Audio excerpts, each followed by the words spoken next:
Warning: some contents may be disturbing. Viewer discretion is advised.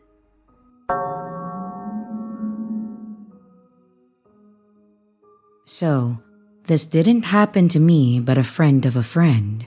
She told me that her friend had met a guy on Tinder from another city whom she had been texting for a little while. They had planned to meet up at her apartment one night, and the whole time that he was there, she got a really weird and creepy vibe from him. He would make morbid jokes and tease or flirt with her in a super creepy way.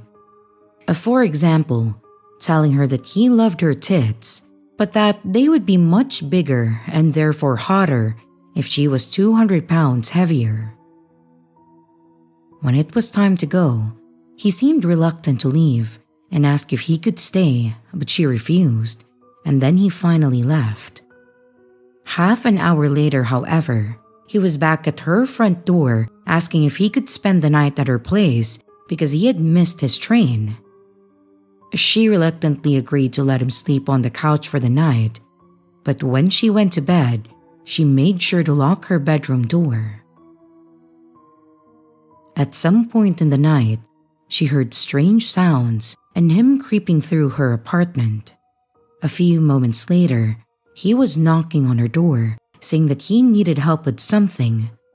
But her gut feeling told her not to open the door, so she just stayed put. When morning came, she cautiously left her room and looked through her apartment. He was gone apparently, but she discovered her bathroom was entirely covered in foil. Always make sure to trust your gut and meet your Tinder dates in a public place if it's your first time, guys. You just can't really gauge what a person is like from just texting them.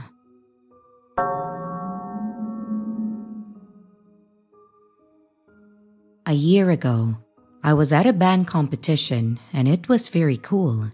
I was 16 at that time, and while I was there, I met a really cute boy, and he was a nerd that likes video games like myself.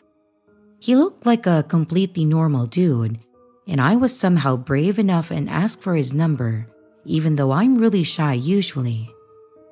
Anyway, we texted for a while and I really liked him. He was funny and sweet, and he liked wholesome memes like me.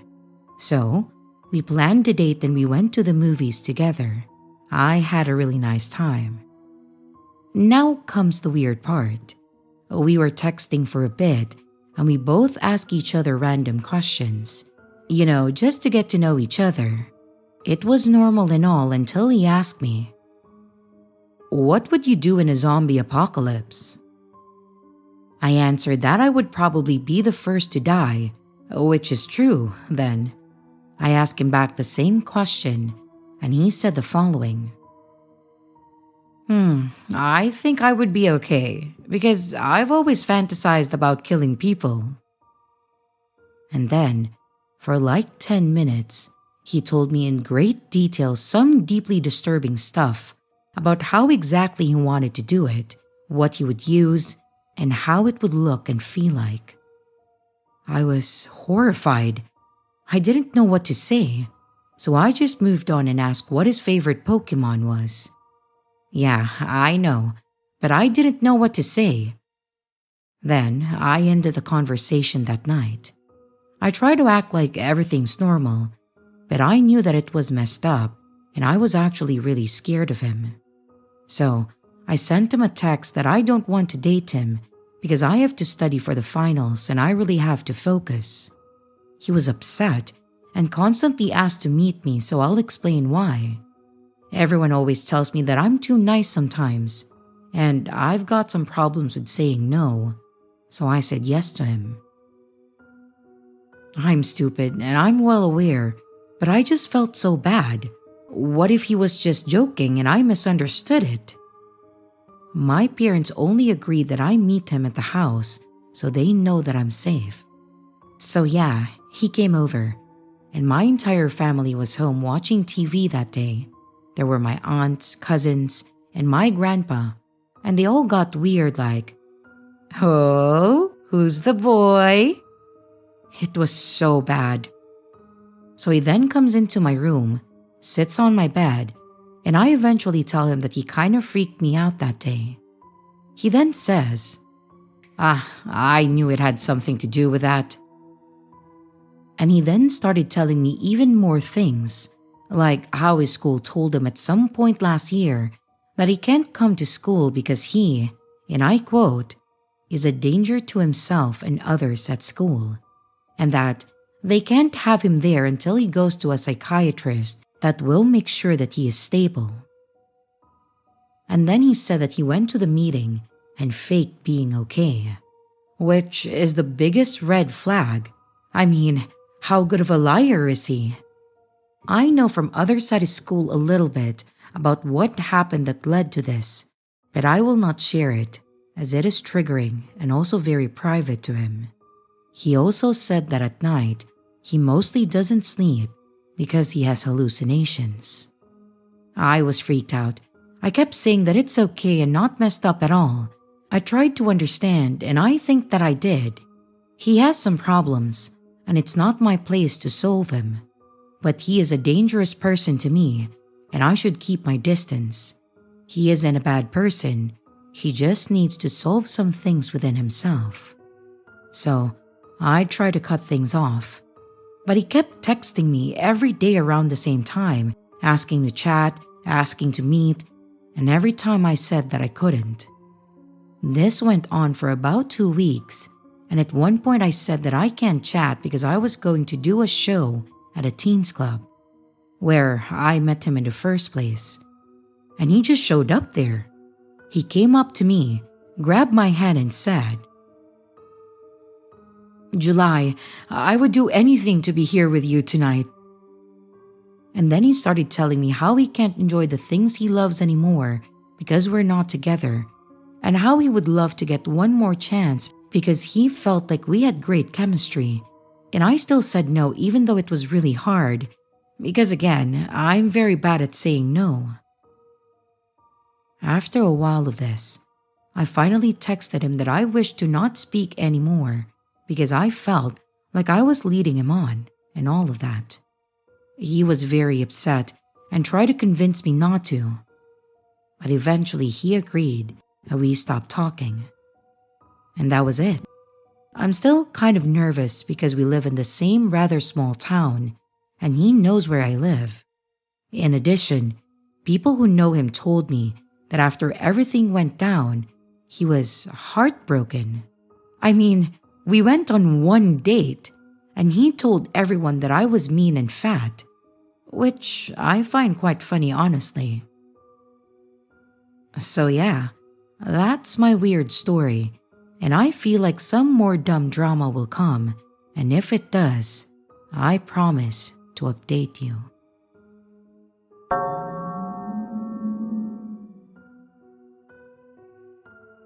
My name is Shirley, and I would like to share a story that has forever changed the way that I view online dating. I'm 29 years old, and I have always been a bit of a romantic, believing in the idea that you could meet your soulmate by chance. This led me to create a profile on a popular online dating site. I don't want to tell you which one, but you probably already have an idea which one it is. That's where I met Christopher. Christopher seemed perfect. His profile picture showed a handsome, well-groomed man with a kind smile. His interests matched mine almost exactly: books, movies, and a love for late-night discussions. I swiped to match him, and I was hoping that he would do the same. And when I checked my phone a couple of hours later, I saw that he did. I was so excited. We started chatting, and I was instantly drawn to his wit and charm. He knew just how to make me laugh, and our conversations flowed effortlessly.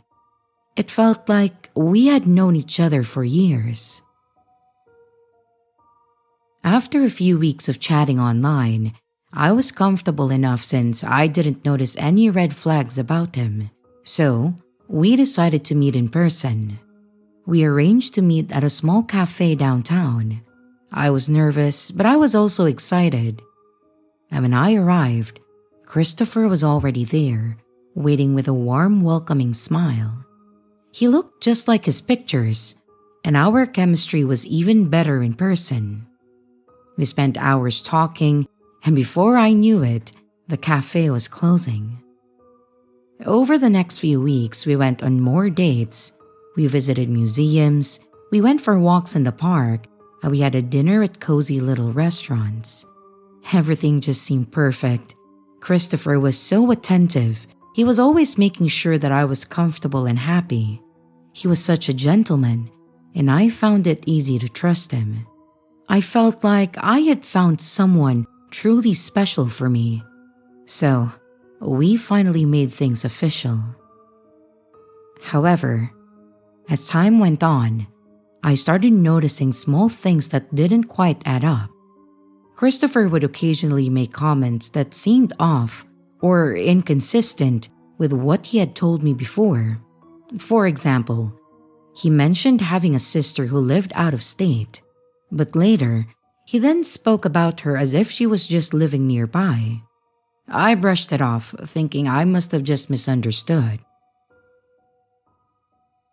One night, we had a deep conversation about our past. Christopher opened up about a difficult breakup that had left him weary of relationships. He seemed so vulnerable, and I just felt a strong urge to comfort him and just be there for him, you know? But looking back at it now, I realized that this was the moment that he started to manipulate my feelings. Despite all these small inconsistencies, our relationship continued to grow. Christopher was incredibly attentive. He always knew the right things to say and do. But then, he started becoming a bit too involved in my personal life. He would ask detailed questions about my friends, my family, sometimes making me feel like I was being interrogated. Again, I dismissed these feelings, just attributing them to his caring nature. One night, after a lovely dinner, Christopher walked me back to my apartment. As we stood outside my door, he mentioned how it would be nice to spend more time together. He suggested that we exchange keys to each other's places. I hesitated. I felt a bit uneasy about the idea. I couldn't decide if it was really weird or maybe it was just a thing and I didn't know about it. He could probably see the doubt on my face, so he reassured me, saying that it was a sign of trust.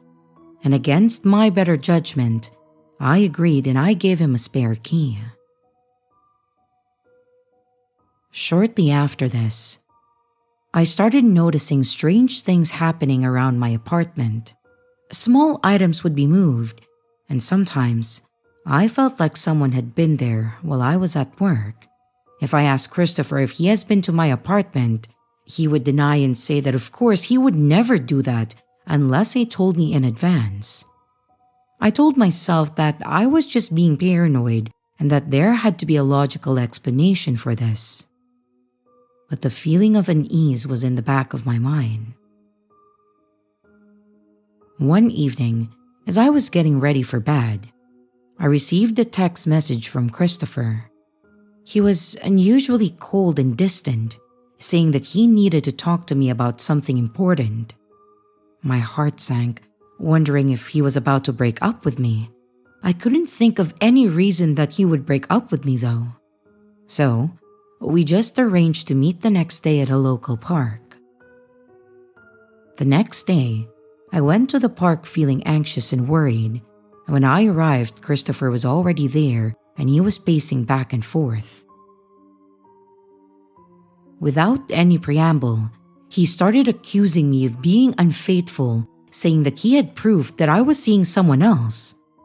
I was shocked and confused. I haven't done those things.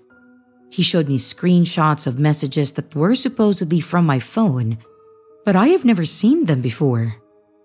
It was horrible how he was just making shit up about me. But it dawned on me that Christopher must have somehow accessed my phone or social media accounts. The realization made me feel sick to my stomach. I tried to explain that I had no idea what he was talking about, but he refused to listen. He became increasingly agitated, accusing me of lying and betraying his trust. And the conversation was going nowhere, so I just left the park feeling shaken and scared. My mind raced as I tried to piece together what had happened. Christopher had never given me any reason to doubt him, yet now he was accusing me of things that I hadn't done.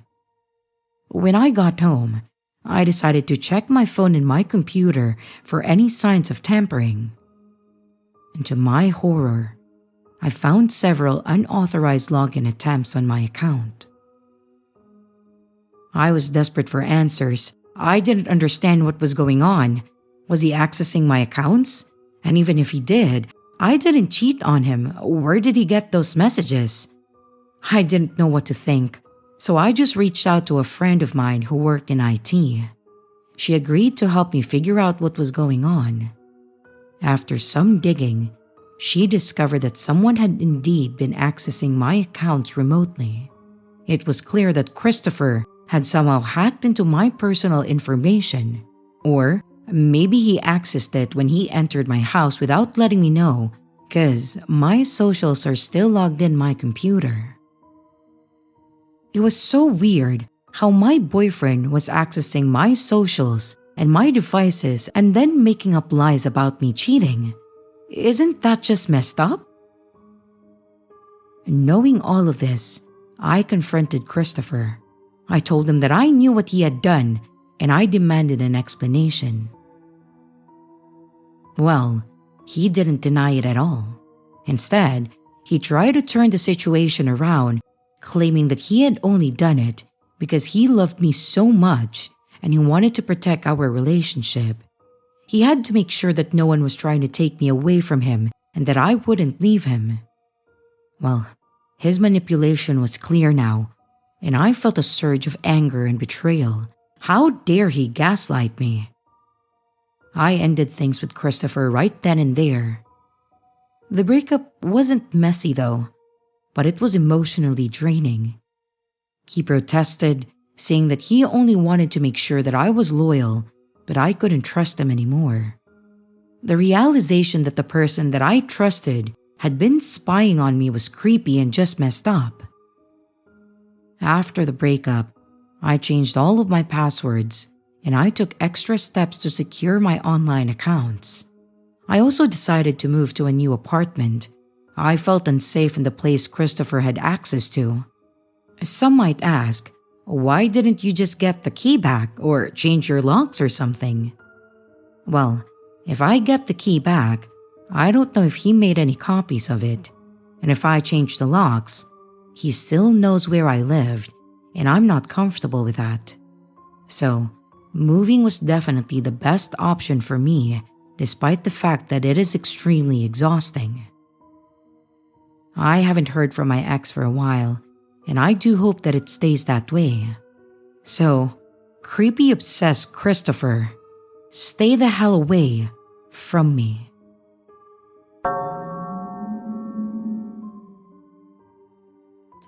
I met this guy on a popular dating app. He's my same age, 25, and he teaches middle and high schoolers. He loves to cook and be adventurous and also funny. And he really seems like the whole package and we got along great. We had a lovely first date, went to a bar, got a drink, then took a stroll for ice cream.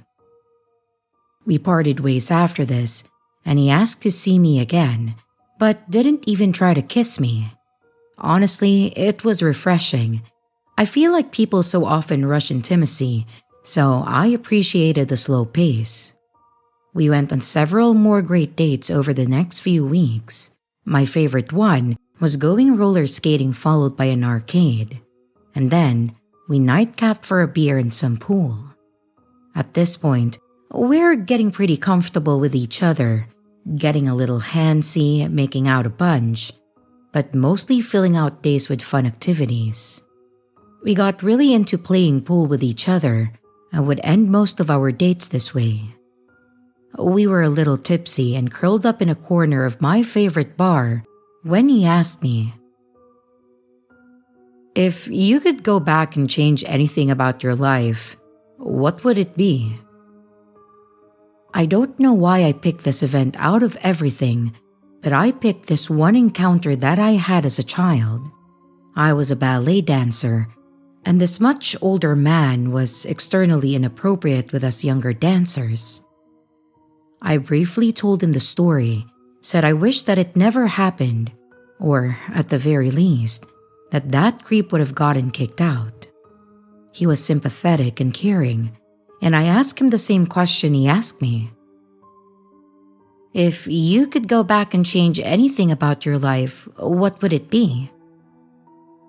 He glanced down and back up at me, let out a sigh and said, Well, I hooked up with a 15-year-old a few months ago. Obviously shocked, I asked him to explain exactly how that happens. He told me that he met her off a dating website and had no idea that she was underage. But he found out after they slept together, then continued to hang out with her, but he said that they didn't do anything sexual and that they were just friends. I asked him why he would be friends with this kid that he accidentally banged, and then he said that he liked the attention. Not only do I absolutely not believe that he didn't know that she was 15, I mean, he spends all his days with middle and high schoolers, but I seriously don't believe that they didn't do anything further, Mr. I like the attention. Completely repulsive and pathetic. I'm glad that I dodged that bullet. I wasn't sure what to do because I have no proof, and I didn't even know the girl's name. So I called a sexual assault hotline and I asked them for advice on what to do. The very nice lady told me that the cops would be pretty useless since I don't have any concrete information, but she did say that I can contact our state's Board of Education and they will automatically launch an investigation. It's not much, but it's the best that I could do, and I really hope that he doesn't hurt any more kids. Seriously, fuck that guy.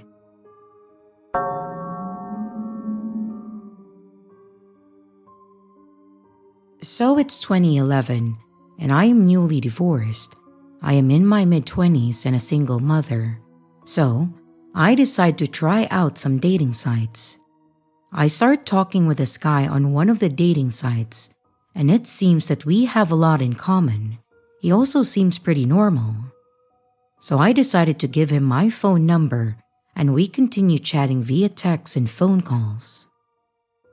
One day, I suggest that we go get some coffee to meet up. He states that he doesn't drink coffee. Well, okay. So I suggest that we get some drinks at a bar. He also says that he doesn't drink alcohol. Then, he says he has a great idea, and that's for us to go on a hike, and I reluctantly agreed. He wants to go to this place called Batstow in South Jersey, which is a historic village with old abandoned buildings, hiking trails, and is the home of the Jersey Devil. So, I suggest that we meet in the main parking lot. But no, he has a better idea. He says that we should meet at a train station nearby, and then he will drive us over because he knows of another entrance with better hiking trails. I, again, reluctantly agree, not wanting to be rude. So the day of the date comes, and for whatever dumb reason, I don't tell anyone that I'm doing this. I think because I was embarrassed that I was using a dating site, and I knew somewhere in the back of my mind that my friends would have talked me out of it. So I pull into the train station, and he's there in his late 90s Bronco. Not so bad. We can't all afford newer cars, right? He then gets out, and is actually the guy from the pictures, and I have an internal sigh of relief. We then get into his car and start to head to a secret hiking trail entrance. We have a nice conversation on the way there, and everything seems good. We get there, and as we're getting out of the car, I go to grab my phone, and he says, Oh, no, no, just leave it there. I have mine. Again, being polite and not wanting to argue, I comply. I see the entrances, and one directs you towards the village and humanity. So, I naturally suggest that one. But he says no, and then he points to this other trail that goes God knows where. I, again, being the good girl that I say I am, say okay. Right before we go to set off, a bit of a rebellion sets in, and I'm like, you know what? I should really have my phone with me. He then starts to argue, and I'm like, no, I need it in case the babysitter calls about my son. He then gives in and unlocks his car, and I grab my phone. We then set off this trail side by side. We are talking and everything seems okay. I start thinking that maybe I was overreacting before and that everything is all good. Well, we get to a part in the trail where you can only go one by one, so I say that you go first and I will follow. He says, "Oh, no, you go, so in case you trip or anything, I can grab you." I do that nervous giggling thing, and I politely decline saying how bad I am with following paths. But he then insists that I go first in a stern voice, and I stupidly comply. The trail is getting narrower by the second, and the woods are getting darker because of the amount of trees and brush. We are now no longer talking, and the only sounds are the crunching of our footsteps. The panic starts setting in, and I look back at him, and he's just got this scowl on his face and a dead look in his eyes. I try to smile at him, but nothing. So I stop, and I say, "You know what? Let's turn back. I liked it better when we could walk to each other and talk." And I was still trying to be polite. He says that he wants to keep going this way, so I say no, and that I really want to go back the other way, and I start to do just that. As I go to walk past, he then grabs my arm and then blocks my path. I don't say anything, and I just casually grab my phone out of my pocket, not saying anything. He then lets me go, and we walk back towards the car in silence. Me with my phone in my hand the whole time, I amazingly did have a signal. And as we reach the clearing where the cars are parked, he looks at his watch and states that he has to go now and that he has somewhere to be. We were only on this date for less than an hour, but okay, I'm not complaining.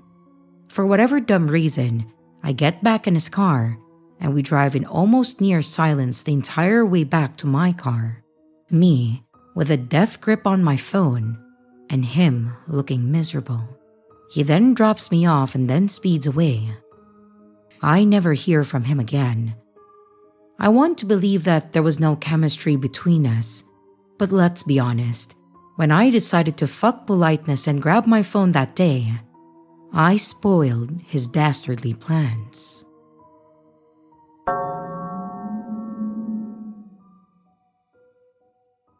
When I just finished college, I was living in a one-bedroom townhouse.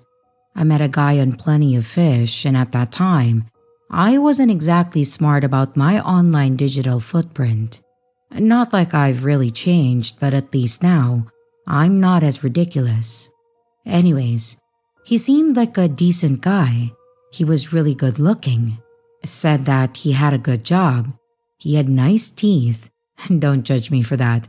And he looked like he cared about his personal health. All things that I would typically look for in a guy. I'm not a shallow human, but I like to be presentable, and if I'm with someone, I would like them to care about being presentable in a business environment also. After about a week of chatting online, we agreed to meet. We met at a restaurant downtown, which was really far from where I lived. When I got there, I noticed him standing at the door. We sat down to eat and the evening went great. At the end of the date, we said goodbye and I got into my car and I began to drive away. I realized right away that he was following me. Because of the distance to my house, I wasn't immediately scared because it's a big city. Maybe he'll turn off the freeway. But he didn't. My exit was coming up, and I decided not to take it. I kept driving. I circled the entire city on the freeway, and he stayed right behind me. I was starting to panic a bit, so I decided to go to my friend's house instead of mine. And when I pulled out the exit, I noticed that he didn't. So, I had a little bit of a moment to breathe and then decided, okay, screw it, I'll just go home. I took the off-ramp back onto the freeway and I began going back to my exit.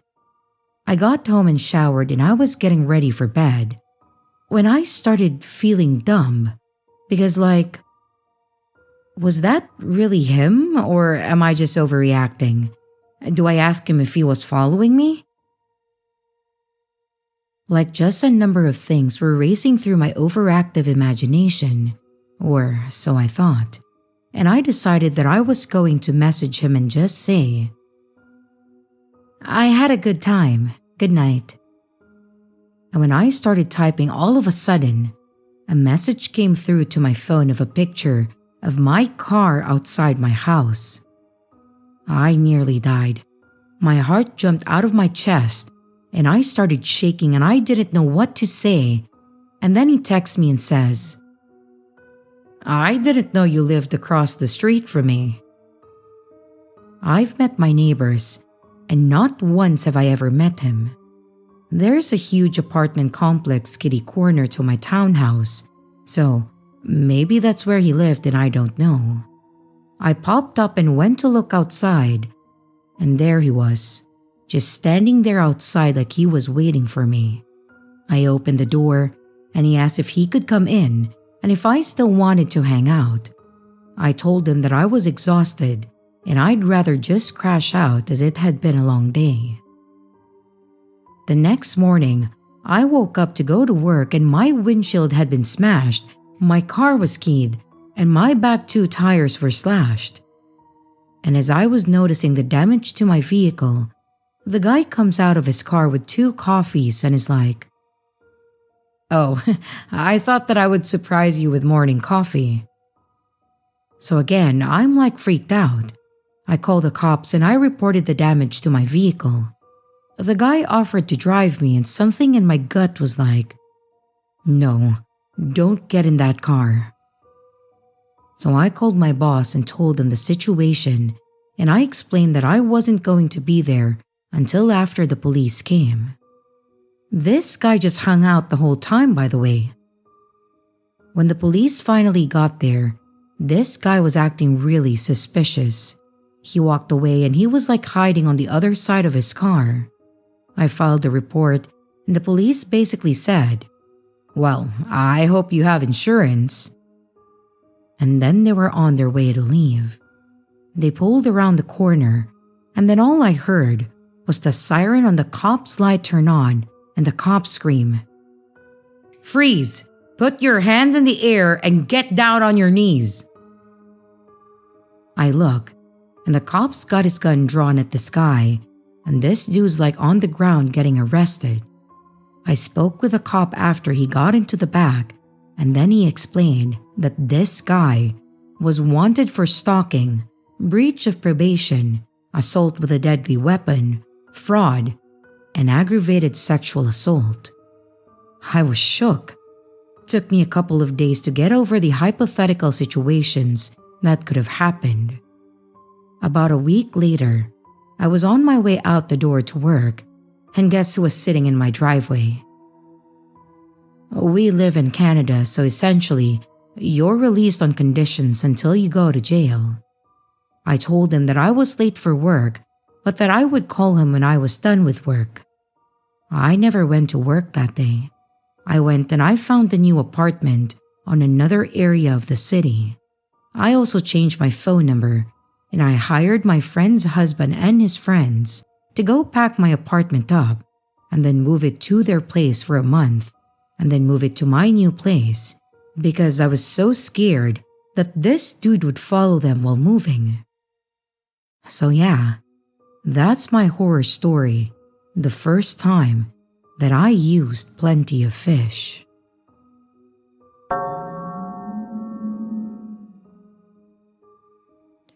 Hello everyone. I'm not sure if this is the right subreddit to post this to, but I would like to share my story.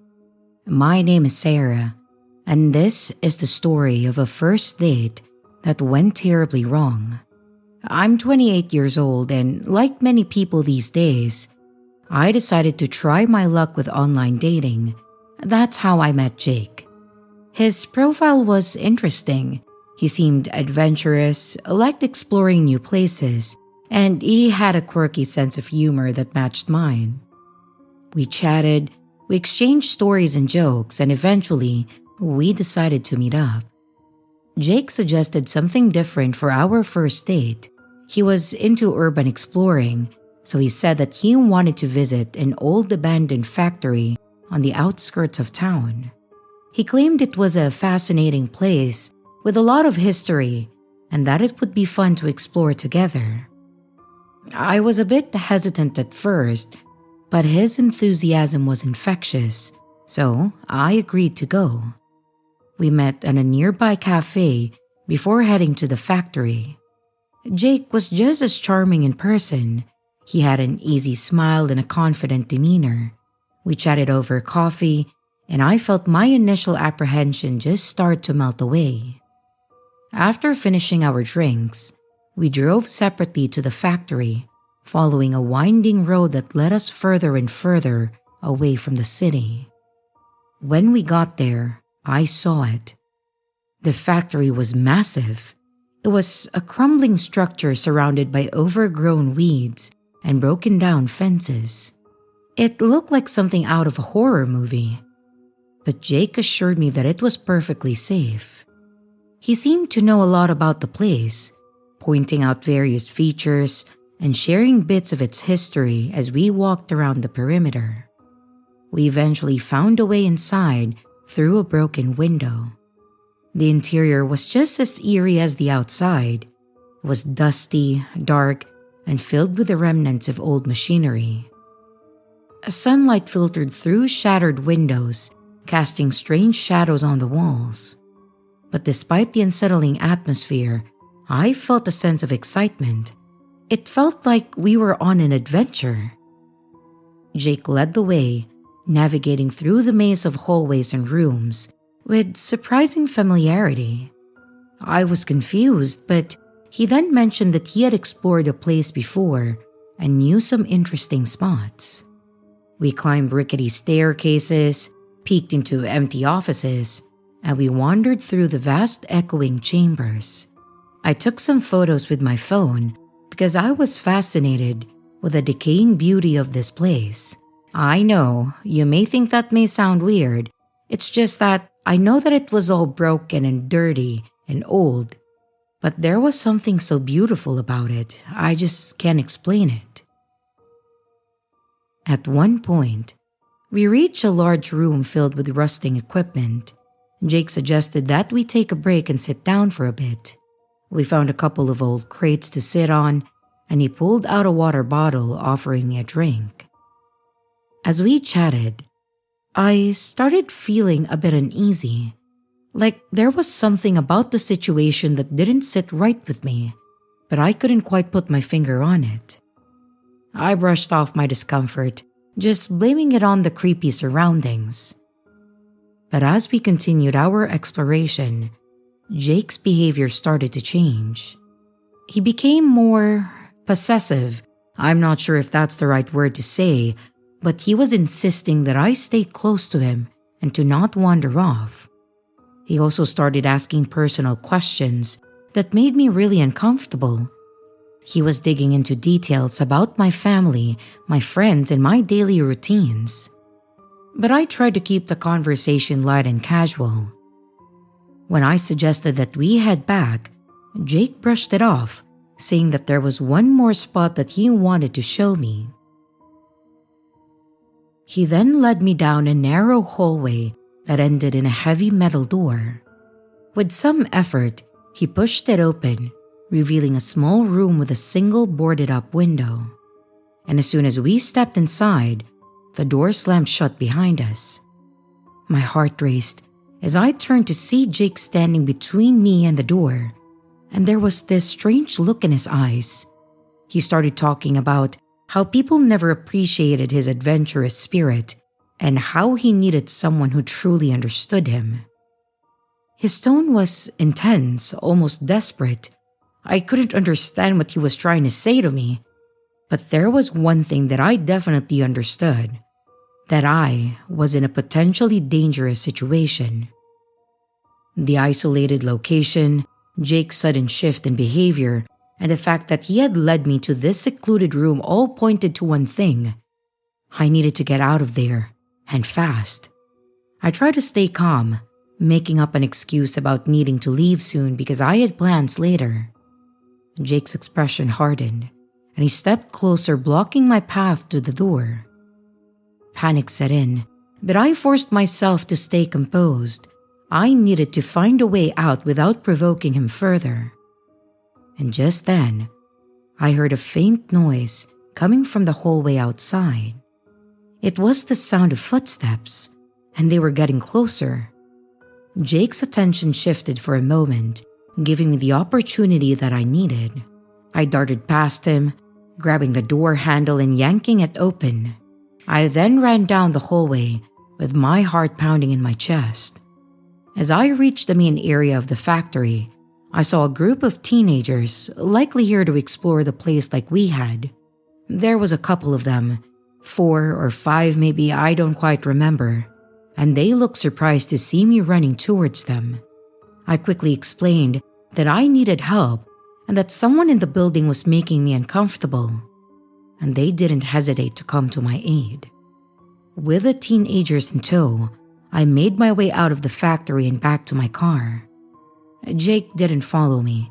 He must have realized that with the witnesses present, he couldn't do anything to me. I thanked the teenagers profusely, and then I drove away, my hand shaking on the steering wheel. Looking back, I realized how lucky I was that those teenagers showed up when they did. The whole experience left me shaken and paranoid, and I took a break from online dating. I never heard from Jake again, and I didn't try to contact him either. That experience was a strong reminder that I need to be cautious about the people I meet and where we meet.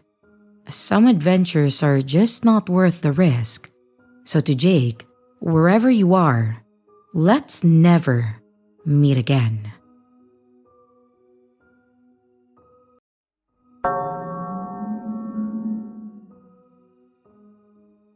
This may not be a story that would be considered a horror story, but it's one of those stories that makes it clear that you shouldn't go on dates with people that you don't know too well, or at least ask better questions about the person that you're going on a date with. This happened back when I was on a stint with dating apps, and there were a handful of guys that I matched with.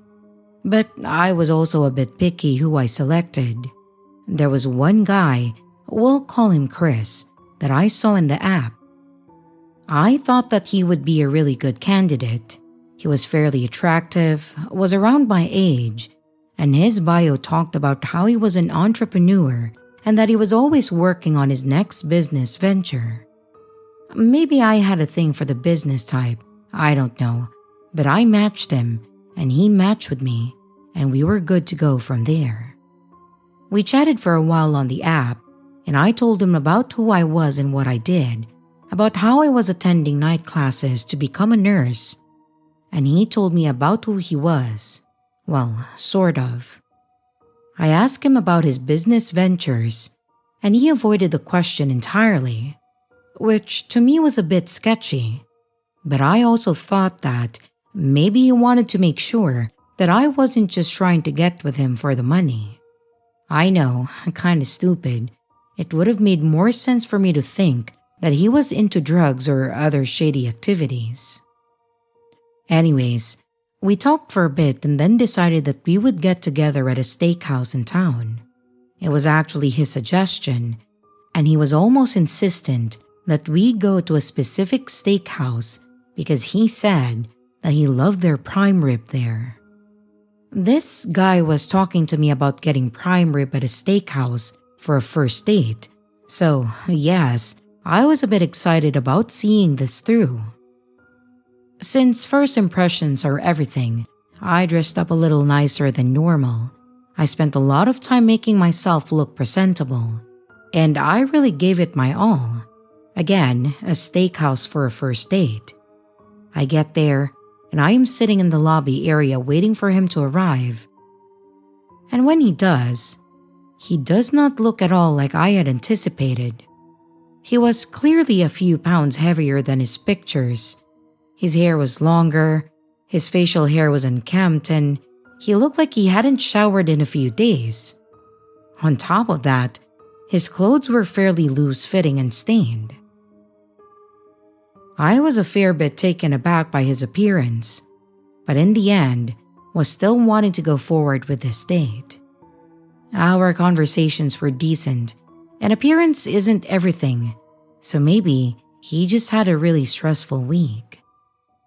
We get to the table, and when the waiter comes to take our drink orders, he asked him to bring back 2 baskets of the free bread. He insisted that we needed 2 baskets. When they came to the table, this man grabs the small loaf and then starts staring into it like he hadn't eaten in days. And fast forward to the actual meal, and he orders the prime rib, as he said he would. I ordered the chicken parmesan because it sounded awesome. And after that, while we're waiting, I started wanting to talk to him and get to know him more. So I asked what kind of business venture he was currently working with. He laughed at my question and told me not to worry about it again. Well, that's a red flag.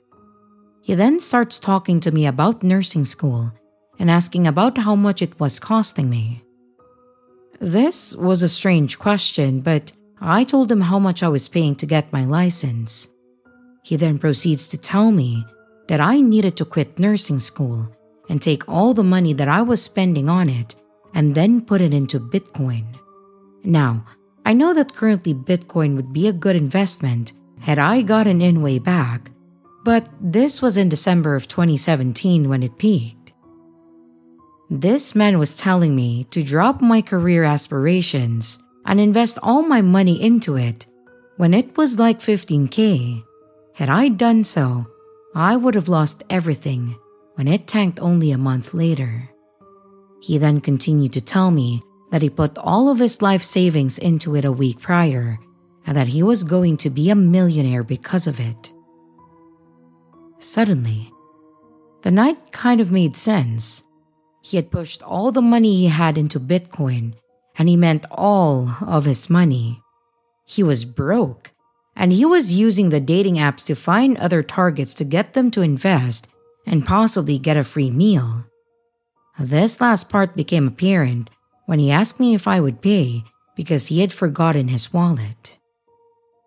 At the end of the meal, he asked the waiter for 2 boxes and an extra loaf of bread. He then crammed all of his leftovers into 1 box with what was left on the table, and then filled the other with my leftovers and the extra bread. I almost felt bad for him at this point. He was clearly very broke. Well, let me restate that. I would have felt bad for him had he not expected me to pay, and then ordered a $25 cut of beef while I ordered a $10 item. Anyways, I guess the whole moral of the story is, get to know people before you go on a date with them, and try your best not to be a meal ticket for someone that doesn't know how to invest their money. I know Bitcoin is doing great nowadays, but investing when he did was stupid, and I can't imagine it worked out well for him back then. And no, there was no second date.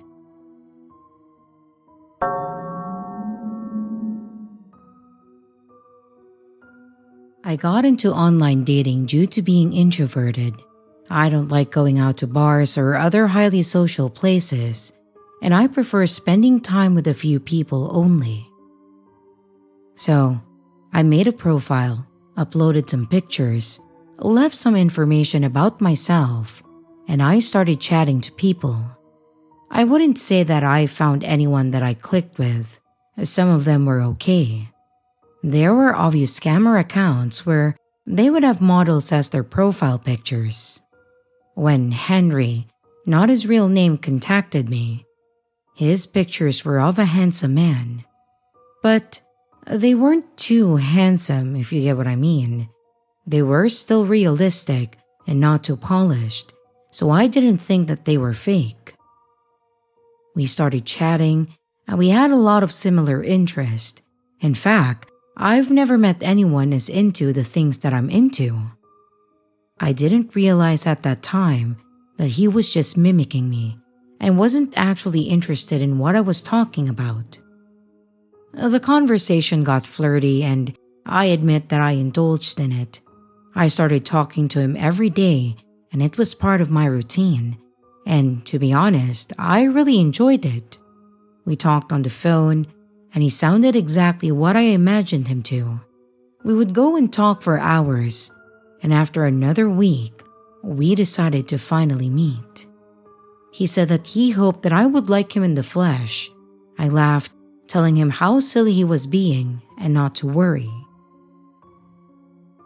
The day came and I got to the restaurant first, and I sat down on the table. He texted me to warn me that there was some traffic and that he would be a little late. I didn't mind. I sat and people watched when an old man approached the table. He then stood there with his arms wide for a hug, and I awkwardly said hello. He said, "Aren't you happy to see me?" I stared up at him in confusion when I realized what just happened. He catfished me.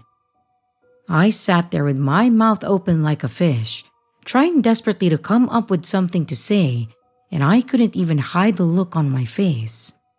I don't know why, but I stood up, awkwardly hugged him, and he pulled me into a tight hug. At this point, I just felt bad for him. I thought that he must have been a lonely old man who just wanted some company. But he didn't let go until I gently pushed him away.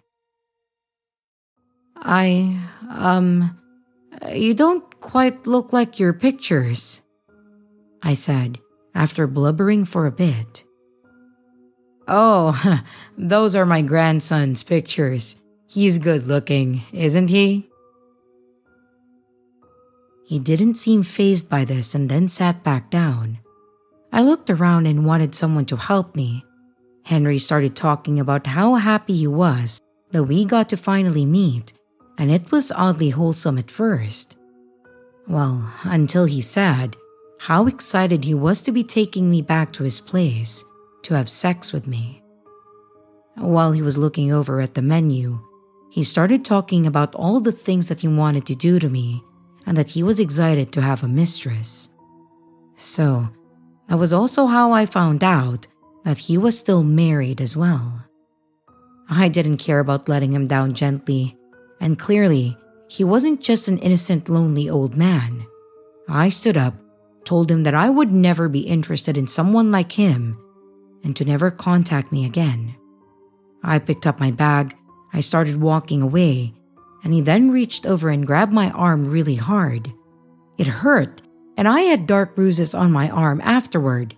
He told me that he came all this way to see me, and he called me quite a few horrible names, telling me that I was a tease and that I had led him on. I pushed him away again and I screamed for him to leave me alone. A waiter approached and asked what was the problem. I told him, and fortunately, it gave me enough time to get away and then get to my car. I drove as fast as I could within the speed limit. I got home and I saw that he had sent me so many messages. Some were him begging me to come back. Others were calling me a variety of slurs. Others saying how horrible I was, and I just blocked him. After that, I would get some messages from other accounts, and the writing would be similar. One managed to slip through and I recognized him. I yelled at him to leave me alone, and I reported the account. So, I've learned to do video chat with every prospective date before I go to see them. All of this just to avoid any issues, and so far, it has gone pretty good. I found someone and things are going well, so I didn't need the apps anymore. I deleted them all. The creepy old guy is a story that gets a lot of giggles now when I say it, but it was exhausting at that time.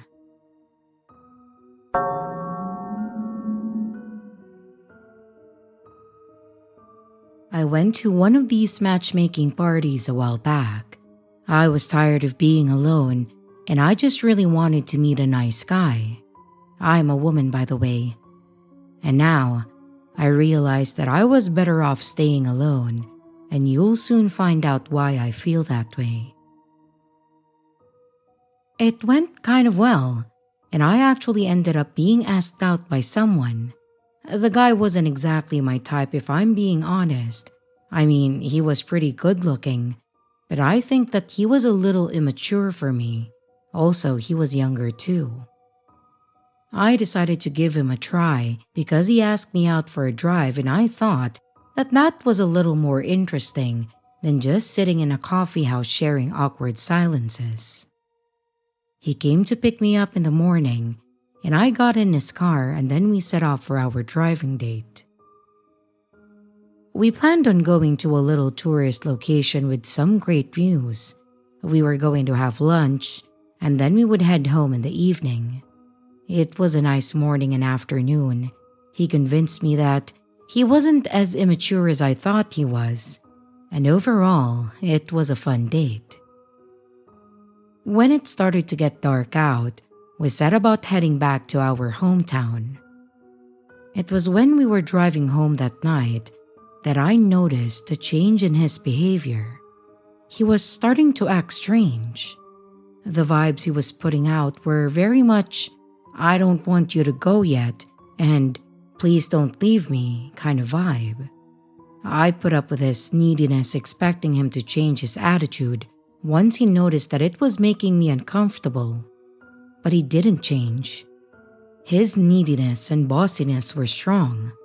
The guy who had made me laugh and who I was keen to having a second date with was gone. And now, a domineering and controlling guy was sat in the driver's seat. We had discussed earlier how we both had work in the morning. I thought about that part of our date as I noticed how dark it was getting out. He wasn't interested in trying to converse with me any longer, nor was he interested in trying to make me smile or laugh. He had created such a horrible atmosphere in the car that I could hardly bring myself to mention to him about how late it was getting. I decided that I would ditch him as soon as I was able to get out of the car, and for my plan to work, I just needed for him to stop the car. We were going down dark country lanes, and there weren't many opportunities to ask him to stop. I bided my time, and when I saw the lights of a convenience store up ahead, I said aloud the sentence that I had been practicing in my mind for the last 15 minutes. "Hey, do you mind pulling over? I want to use the bathroom," I asked. He agreed, and I thought that I would get away from this weirdo. I expected him to pull over into the convenience store's parking lot, but then he zoomed past it. I said something like, "Hey, why didn't you stop?" And he replied, "I know a public restroom closer to home." I hated that. He could have easily stopped, but he didn't. He eventually did stop, but he stopped at a public bathroom in the middle of nowhere. I doubted that there would even be cell reception, but I checked my phone before getting out, and I noticed that I had a couple of bars. I figured that I would be able to guide someone to come and pick me up from here, or at least share my location, so I took my chance. I got out of the car, stood up, and then stooped to pick up my handbag. I grabbed one handle of the bag and I turned to walk to the bathroom. And then I felt some resistance. It was like my bag was stuck. I looked back and I saw my date was holding the other handle of my bag. I stood there stunned. I couldn't believe that this guy could get any worse. My eyes then met his and he said to me, "Do you really need that if you're just using the bathroom?" I had just dropped my phone in my handbag, so I couldn't even grab that. I froze.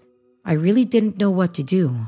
I couldn't be left out in the middle of nowhere with no bag, no phone, and no coat. I wasn't really paying attention to what roads we have been on, so I don't know how long it would take for me to get home. I reluctantly had to get back in that creep's car, and then we set off. I had to hide my fear from him. He was controlling, but he wasn't going to beat me. I didn't want him to think that he had some kind of power over me, and I didn't want to give him that victory. I next tried to hint that it was hot and I needed something to drink. I was surprised that he really didn't need all that much convincing. I guess that he was thirsty too. At this point, we had been driving around and around for a couple of hours. As we approached the convenience store, he parked up in the furthest away spot and said that he would be right back. He darted out of the car, and I thought to myself, "Ooh, now's my chance." I tried to make a break for it as he ran into the store, but the door wouldn't budge. He must have had some kind of lock activated. He then came back and he had a big smile on his face. As soon as he opened his door, I shot across into his seat and then pushed my weight against the door, and this caused him to back up a little. I told him that if he didn't leave me alone, that I would be calling the police. One of the convenience store staff members stepped out at that perfect time to take out the garbage bags and was alerted to our heated exchange. When he realized that he was being watched, he looked at me and then shook his head and then got in his car and sped away. I called a taxi and I got myself home. I was shaken up, but I tried my best to hold it together until I was behind a closed door. And then it all came out. I was really upset. I later found out when I spoke to the police about him that he had stalked his ex-girlfriend and had an official police caution just a month before that we went out on our driving date. It feels amazing to be saying that I got home in one piece because I truly don't know what this guy is capable of. I hope that I never run into him again.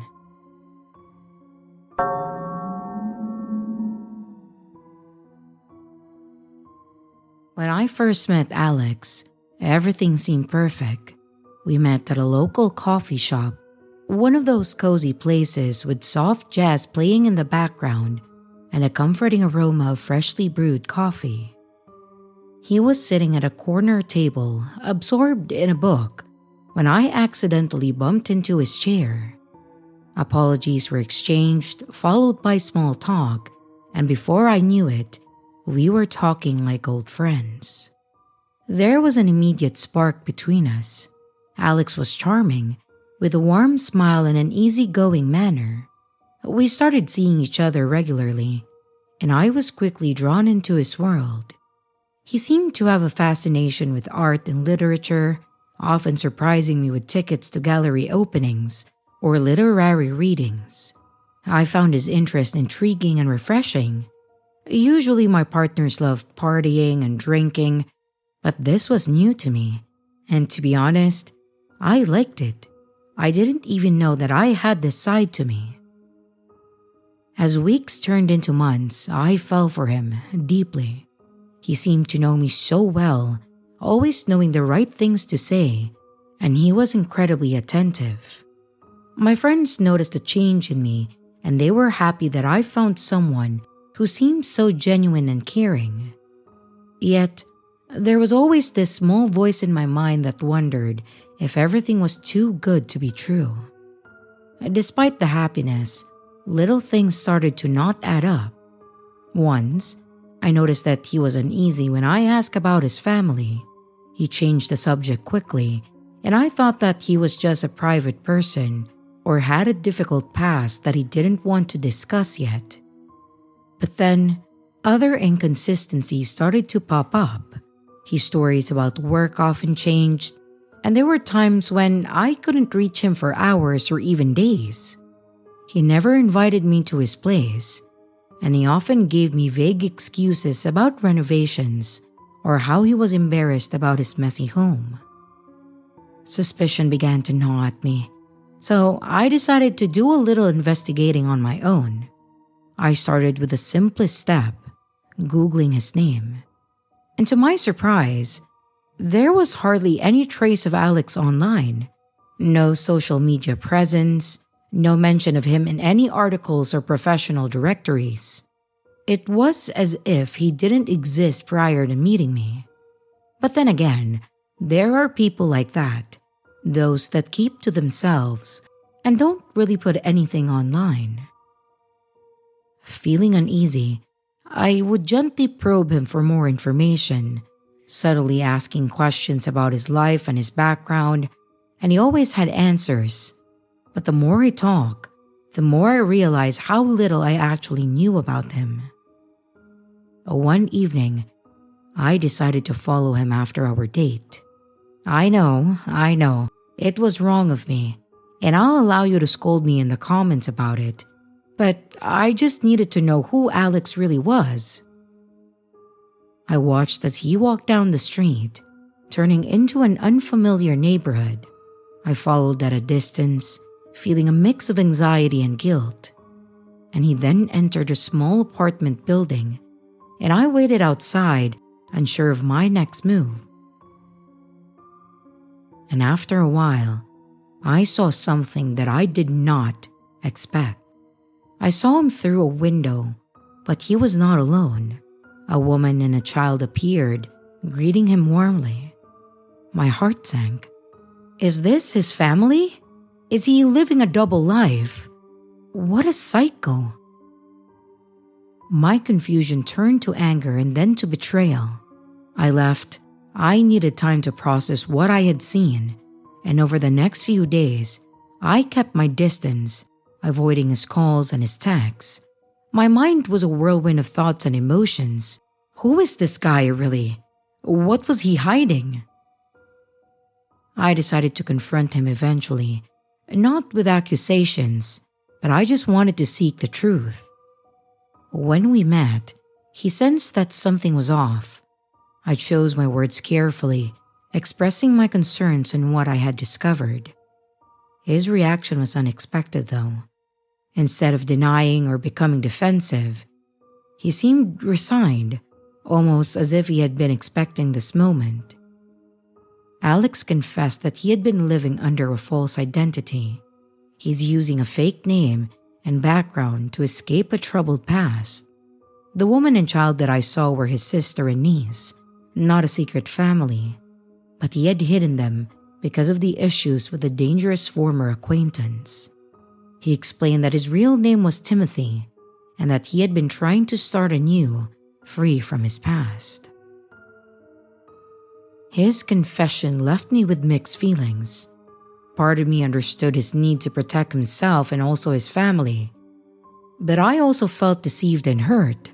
My trust had been broken, and I wasn't sure if it could be rebuilt.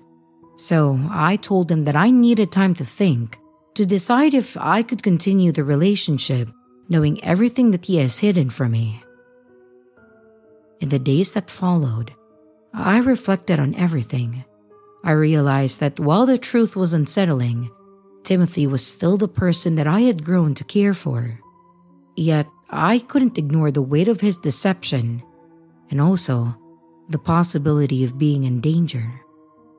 It was a really hard decision, but I knew that I had to prioritize my peace and my safety. We eventually parted ways, amicably, but with a lingering sadness of what could have been. The experience taught me valuable lessons about trust, honesty, and the importance of truly knowing someone before giving your heart away. So, Timothy, or Alex as I once knew him, I genuinely hope that you and your family are safe and doing okay. But let's not meet again.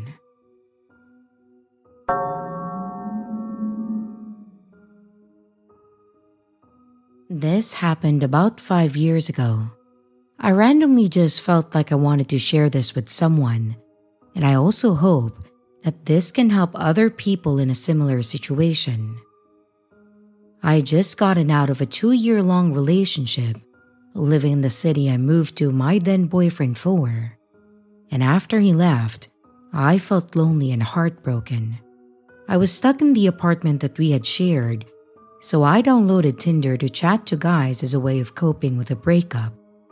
There, I matched with this guy. He was about 4 years older than me.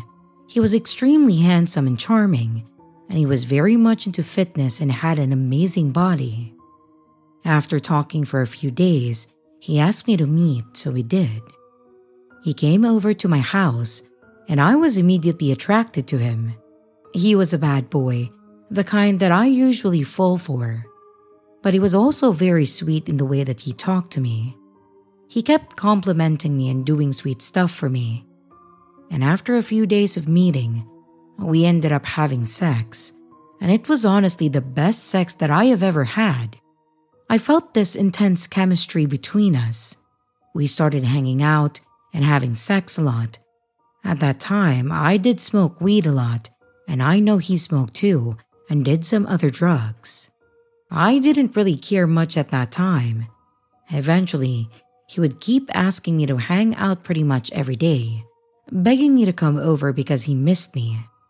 When I told him that I was too tired, he would bribe me with stuff, like saying that he would give me massages, weed, dinner, romantic things, and then give me the best night of my life, etc. He didn't like it when I told him no.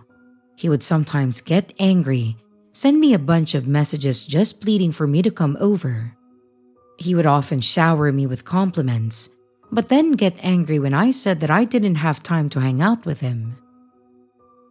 One time that I was at his house, he got a phone call from someone. After he hung up, he told me that I had to go upstairs and hide because his baby mama was coming over. He didn't want her to see me, saying because she was crazy. He told me so many stories of crazy stuff that she had apparently done, and I believed him. He was very convincing, and I believe this happened twice. And now I know I should have seen the red flags. I probably did to some extent, but I didn't care much at that time. I kept hanging out with him a lot, even though I figured out that he was heavy on drugs. One day, I was at his house and we had sex. I had smoked a lot and he was on coke and probably some other stuff too. He wanted to do it again, but he got frustrated that he couldn't get it up. He got mad and kind of blamed me for it. He yelled at me to squeeze it harder, and I just kept getting more frustrated. I felt uncomfortable and I wanted to leave, but he wanted me to stay. He tried to continue, but it didn't work. I was extremely uncomfortable at this point and I felt embarrassed. And after a while, I told him that I wanted to leave. He then told me to give back the weed that he gave me. As his mind, it was his payment to me for being with him. I honestly felt so pissed that I just grabbed my stuff and I walked out the door, and he followed me.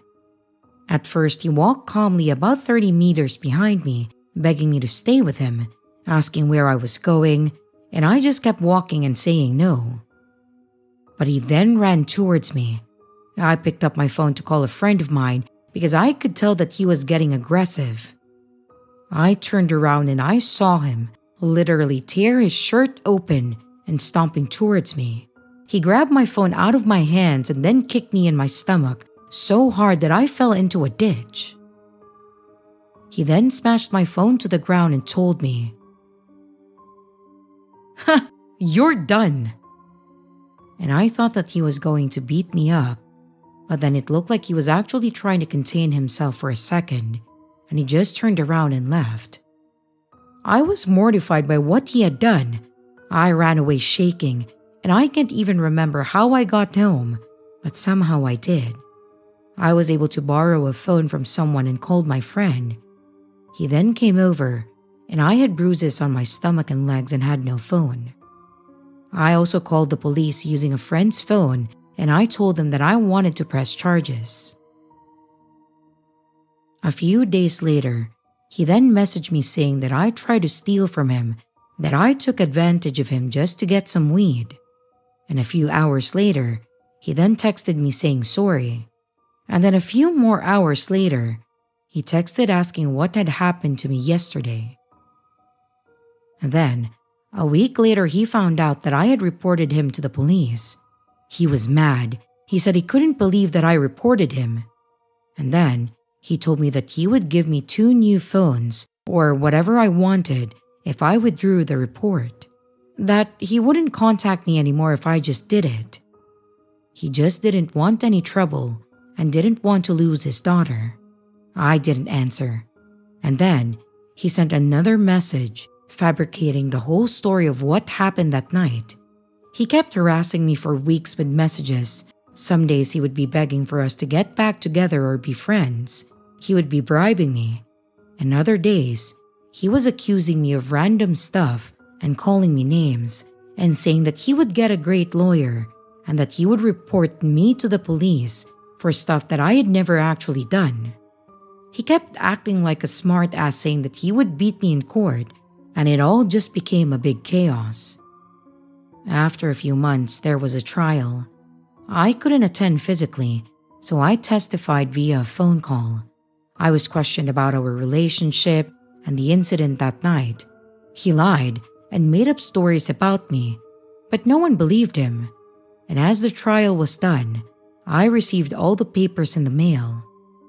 I was shocked when I read it. He had previously been charged with violence and rape towards his ex. Apparently, there was also an incident where he had forced his ex-girlfriend to touch herself while multiple other men watched and videotaped her. There were other girls too that had experienced similar things. There was stuff like robbery, weapons, fights, violence, and torture, you name it. He had been to jail multiple times.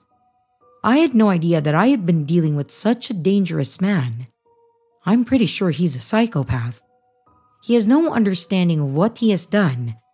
And the sick part is, I recently came across a post about him on Facebook. Apparently, he is pretty popular with women lately on Snapchat and Instagram. He posts stuff about his life, whining about being beaten up by random men, being tortured or robbed, and etc. That people follow him with guns. I have learned that the reason that he keeps being beaten up by people is because they know what he has done. He posted pictures of himself at the hospital to make people feel bad for him, and they do. He makes women feel sorry for him. He says that people lie and makes up stories about him, and he gains pity. He then posts all the sweet replies and messages girls send him, saying stuff like he feels so grateful for all the support. He's extremely good at manipulating people. I honestly feel so lucky that I got away at the time that I did, and that it didn't escalate any further. I checked his Facebook and apparently he has a girlfriend now, and I just pray that he doesn't hurt her in any way.